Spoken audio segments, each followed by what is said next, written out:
నమస్కారం అండి. జై శ్రీరామమ్మ. జై శ్రీరామ్. మనకి ఆషాఢ మాసం ప్రారంభం కాబోతోంది మరికొద్ది రోజుల్లో. ముఖ్యంగా ఆషాఢ మాసం అనంగానే మనకు ఈ నెలలోనే ఇంకా పండగలన్నీ కూడా ప్రారంభమవుతాయి. చాతుర్మాస దీక్షలు ప్రారంభమవుతాయి. ఇలా చెప్పుకుంటూ పోతే చాలా ఉన్నాయి. అసలు ఆషాఢ మాసం విశిష్టత ఏంటి? వాటన్నిటి గురించి వివరించండి. ఆషాఢం ఆధ్యాత్మికం. ఆషాఢ మాసం ఆధ్యాత్మిక మాసం. ఆధ్యాత్మిక మాసం. ఆషాఢం నుండే పండుగలు పర్వాలు ప్రారంభం అవుతాయండి. మొదటి రోజు నుండే. అవును. కవులు కూడా అసలు ఆషాఢ మాసం మీద ఒక అద్భుతమైనటువంటి అంటే మేఘాల గురించి వర్ణించారండి.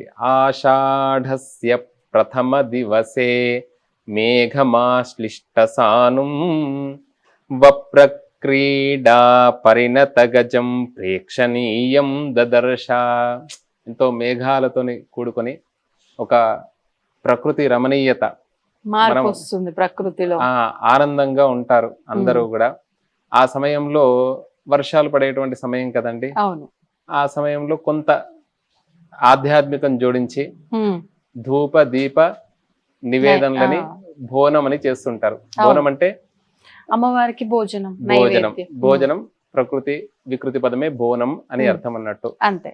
అలా ప్రతి గ్రామ దేవతను ఆరాధిస్తాడు ప్రతి గ్రామంలో. ఇంతకుముందు పూర్వం భాగ్యనగరం కూడా గ్రామంగా ఉండేటువంటిది. అంటే అది రాను రాను నగరంగా మారింది. కానీ ఇప్పటికీ కూడా ఉజ్జయిని మహాంకాళి, అదే విధంగా గోల్కొండ, ఎల్లమ్మ, ఈ విధానంగా అనేక ప్రతి చోట కూడా కట్ట దగ్గర ఉంటే చెరువు దగ్గర ఉండి చెరువు నిండుతూ ఉంటుండే కదా. అక్కడ నుండి రక్షించడానికి కట్టమైసమ్మ అని, పొల్లి మెరలో ఉండేటువంటిది పోలేరమ్మ అని ఒక రావి చెట్టు వేప చెట్టు పెట్టేసి అందరూ కూడా గ్రామ దేవతలను ఆరాధిస్తుంటారు. ఇప్పటికీ కూడా ఒక సంప్రదాయం. ఎక్కడున్నా కూడా ఎన్ని పనులలో ఉన్నా కూడా కుటుంబం అంతా కూడా అన్ని వర్ణాల వారు కూడా ఈ భోజనాన్ని బోనం పండుగ చేసుకునేటువంటి విధానం. అదే విధానంగా జగన్నాథ రథయాత్ర ఆషాఢ శుద్ధ ద్వితీయ నుండి ప్రారంభమవుతుంది.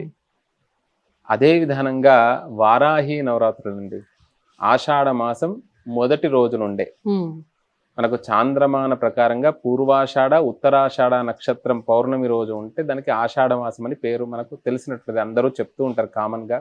అది సహజ సిద్ధమైనటువంటిది. మనం కొత్తగా చెప్పుకుందాం. ఆషాఢ మాసం చాలా గొప్పనైనటువంటి జీవన విధానం. ఎవరైతే ఈ ఆషాఢ మాసంలో ఆధ్యాత్మికంగా ధార్మికంగా ఇటు ఆహార నియమాలు కూడా చెప్పారు. చాతుర్మాస్య దీక్ష అని చెప్పారు. కేవలం సన్యాసులనే కాదు, అందరికీ కూడా వర్తిస్తుంటది. అంటే ప్రయాణం చేయకూడదని చెప్తారు సన్యాసులు. ఒకటే పీఠంలో వారు ఆ పీఠం నుండి కదలకూడదు. 4 మాసాలు పూర్వం చెప్తుండే. ఇప్పుడు కొంచెం ఆధునికం కాలం కాబట్టి 2 మాసాలు చాలా మంది చేస్తున్నారు. ఎందుకంటే ధర్మ ప్రచారం చేయాలి కదా. ఎంత చేస్తే అంత క్షేమం. సన్యాసులు, యోగులు, తపస్సంపన్నులు భూమి మీద ఎంత ఉంటే అంత మంచిది భూమికి. ఆ విధానంగా ధర్మ ప్రచారం నిమిత్తమై 2 మాసాలు. అందుకనే వై అని అన్నారు. ఆషాఢము, కార్తీకము, మాఘము, వైశాఖము చాలా విశేషమైనటువంటి మాసాలు ఆధ్యాత్మిక జీవనానికి. అలా ఆషాఢ శుద్ధ ఏకాదశి, తొలి ఏకాదశి, శయన ఏకాదశి అంటారు. దానినే స్వామివారు నిద్రిస్తున్నారు అంటారు కదా. నిద్ర కాదండి, అది యోగ నిద్ర అని అంటారు అన్నట్టు. స్వామివారు యోగ నిద్రలోకి వెళ్తారు కాబట్టి అందరూ కూడా మెలకువగా ఉండి భగవంతుణ్ణి ధ్యానం చేయాలి అని చెప్పారన్నట్టు. అందుకనే ఉపవాస దీక్ష అనేటువంటిది కూడా ఆ రోజు నియమం అనేటువంటిది ఉంది. ప్రధానమైనటువంటిది గురు పౌర్ణమి, వ్యాస పౌర్ణమి. ఆ రోజు ఆచరించవలసినటువంటి విధానం ఏమిటి అంటే వ్యాస భగవానుణ్ణి అందరూ కూడా ఆరాధించాలి. లౌకిక జీవనంలో ఇది కూడా ఎక్కడా మనం విమర్శ చేయకూడదు. ఇది కూడా సహజ సిద్ధంగా గురువు అంటే ఉపాధ్యాయులు కూడా గురువులే వస్తారు కదా. లౌకికంగా విద్యార్థులకు ఒక మంచి సంప్రదాయం కూడా గురువుల్ని పూజించే విధానం. అలా వేద పాఠశాలలో అంతటా కూడా వేదం ఏవైతే పుస్తకాలు ఉన్నాయో ఋగ్వేదం, యజుర్వేదం, అధర్వవేదం, సామవేదం, అలా వ్యాస భగవానుడికి నమస్కారం చేసి గురు పూజా మహోత్సవం అనేటువంటిది చేసుకుంటూ ఉంటారు. అలా గొప్పనైనటువంటిది ఈ ఆషాఢ మాసం. ముఖ్యంగా మనకి ఆషాఢ మాసం అనగానే కొన్ని ఎక్కువగా కొత్తగా పెళ్ళైన ఆ కోడల్ని ఆ పుట్టింట్లోనే ఉంచటము, అయిపోయిన తర్వాత వాళ్ళు సార పెట్టి తీసుకురావడము, గోరింటాకు పెట్టుకోవడము, ఇలాంటివి కూడా ఎక్కువగా చూస్తుంటాం. ఎందుకని విశేషంగా ఈ మాసంలో? ఎక్కువ ఉత్తరాయణ కాలంలో అన్ని ధర్మ కార్యాలు అంటే ఉపనయనం కానివ్వండి, వివాహాలు కానివ్వండి చాలా జరిగి ఉంటాయి కదండి. తర్వాత ఈ సమయంలో గోరెంటాకు అని అన్నారు మామూలుగా. అంటే ఒక్కొక్క ఇప్పుడు ఈ ఆషాఢ మాసంలో ఉత్తర భారతదేశానికి వెళ్తే వివాహాలు అవుతాయి, అక్కడ చూస్తుంటాం మనం. తర్వాత తమిళనాడు వైపు ఏంటిదంటే సౌరమాన ప్రకారంగా జీవనం సాగిస్తుంటారు. మనం ఏంటిదంటే స్వస్తి శ్రీ చాంద్రమానేన చంద్రుణ్ణి ప్రమాణంగా తీసుకుంటాం. కావున ఈ సమయంలో మనకు ఇప్పుడు ప్రస్తుతం ఉన్నటువంటి ఈ దక్షిణ భారతదేశం అంటారు అన్నట్టు వర్షాలు బాగా పడి ఉంటాయి. అన్నిటికీ కూడా ప్రతిదానికి కూడా ఒక కారణం ఉన్నది.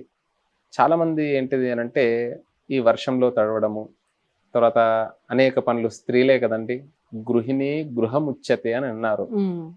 ఒక స్త్రీ యొక్క విశిష్టతను కూడా చెప్పారన్నట్టు. అట్లా తనకు అనేక పనులు చేస్తుంటే ఈ వర్షపు యొక్క నీటికి చేతులకు కానివ్వండి, కాళ్ళకు కానివ్వండి, ఏదైనా కూడా నీటి నుండి, ఆ మురుగి నీటి నుండే తీసుకోవచ్చు, ఆ వర్షపు నీటి నుండే తీసుకోవచ్చు. అరణంలో మంత్రంలో ఉన్నదండి, వర్షంలో తడవకూడదని ఉన్నది. అప్పుడేం కాదు, తడిచేటప్పుడు బాగానే ఉంటుంది, తర్వాత ఉంటుంది. కావున అరణ మంత్రాలు ప్రతిదీ కూడా వేదం ప్రమాణం అండి.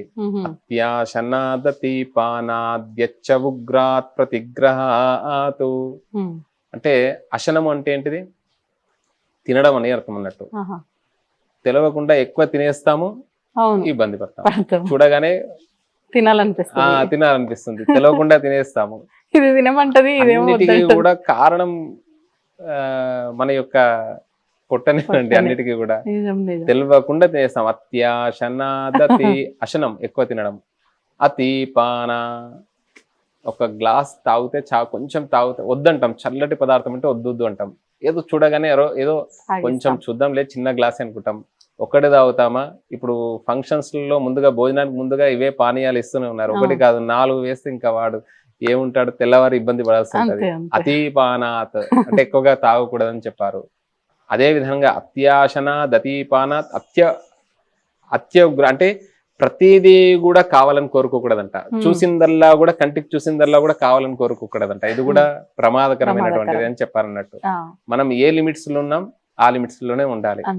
హనుమంతుడు ఏ పని మీద వెళ్తుండు, అమ్మవారికి దర్శనమిత్తమై మధ్యలో మైనాకుడు వచ్చి ఏమన్నాడు, కొంచెం సేద తీరు, అలసిపోయినట్టున్నావు, కొంచెం ఏదైనా కూడా తీసుకోని అన్నాడు. ఆయన ఆగిండా? ఎక్కడ ఆగలే. ఏ పని మీద ఉన్నామో ఆ పనే లక్ష్యంగా వెళ్తూ ఉంటాం. అట్లా కొన్ని మనకు వేదము కానివ్వండి, మన యొక్క భారతీయ జీవన విధానం కానివ్వండి, ఈ ఆధ్యాత్మిక మాసంలో గోరెంటాకు పెట్టారు. గోరెంటాకు అంటే ఈ గోరలే కదా మనకు ఈ రోజు మొత్తం శరీరం అంతా కూడా పెట్టుకుంటున్నారు, మంచిదే, కానీ మరలా ఎక్కువగా వెళ్ళకూడదు. అతి సర్వత్ర వర్జేయత అన్నట్టు అతిగా వెళ్తున్నారు. అలా కాకుండా స్వచ్ఛమైనటువంటి గోరెంటాకు చెట్టు ఉంటుంది కదండి, ఆ చెట్టు దగ్గరకు వెళ్ళేసి, చెట్లు కనబడతలేవు, అన్ని కూడా కాంక్రీట్ మయమైపోయింది.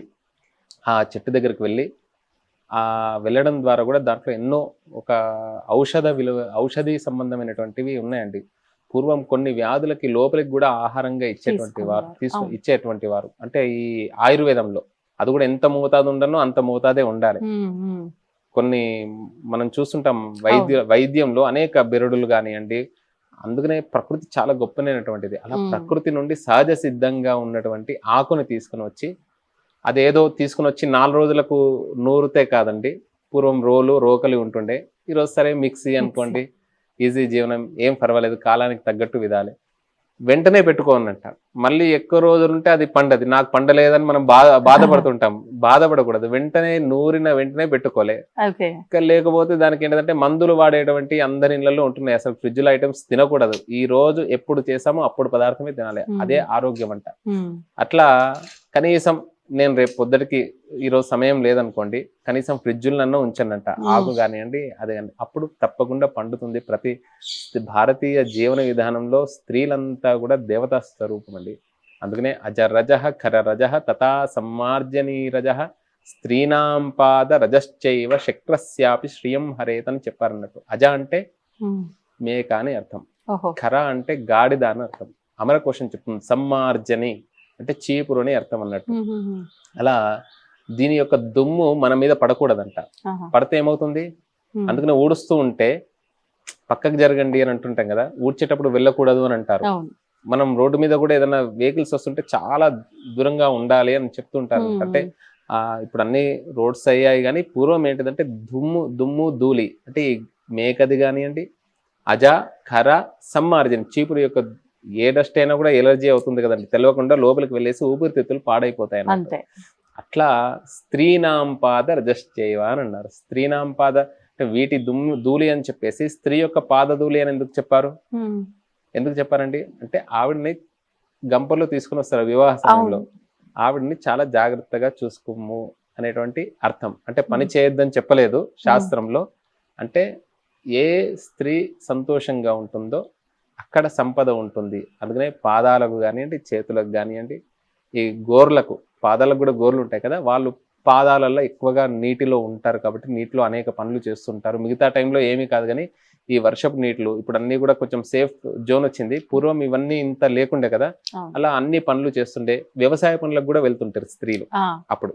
కాబట్టి వీళ్ళకు ఇలాంటి వర్షపు నీటి నుండి కానివ్వండి, ఆ వ్యవసాయ పనులు కానివ్వండి ఎక్కువ ఇబ్బంది కాకుండా రక్షణార్థమని గోరెంటాకు అనేటువంటి. గ్రామాల్లో ఇప్పటికైనా పొలం పనులకు స్త్రీలు వెళ్తూ ఖచ్చితంగా వాళ్ళు బాగా చేస్తారు.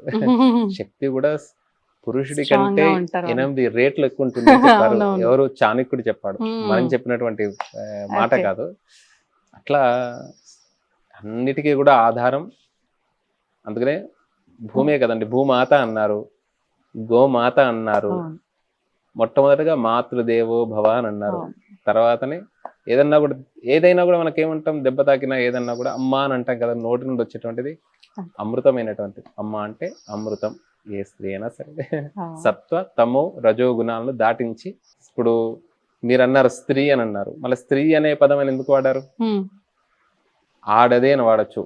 బస్సులలో కూడా చూస్తాం మనం, స్త్రీలు ప్రత్యేక రిజర్వేషన్ చూస్తుంటాం స్త్రీలకు. సంస్కృతం సకారము తకారము రకారం ఉంది, స్త్ర అయింది. ఈ కారం రెండో ఈ చేర్చారు, స్త్రీ అయింది. అంటే సత్వ తమో రజోగుణాలను దాటించి ఈశ్వరత్వాన్ని చేరుస్తుందంట.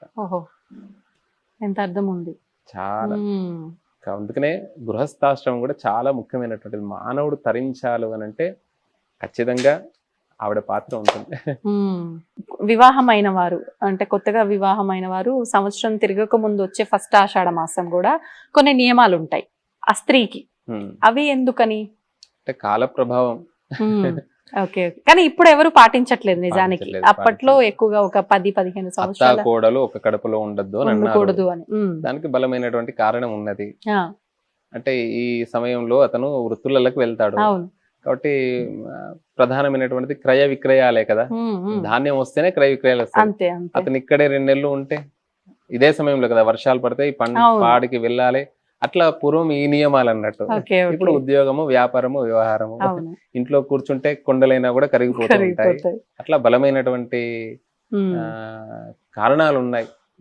కొత్తగా వివాహమైన సమయంలో హావాభావాలు ఇవన్నీ కూడా కొన్ని ఉంటాయి. సంతోషం అండి. జై శ్రీరామ్. జై శ్రీరామ్. జై శ్రీరామ్.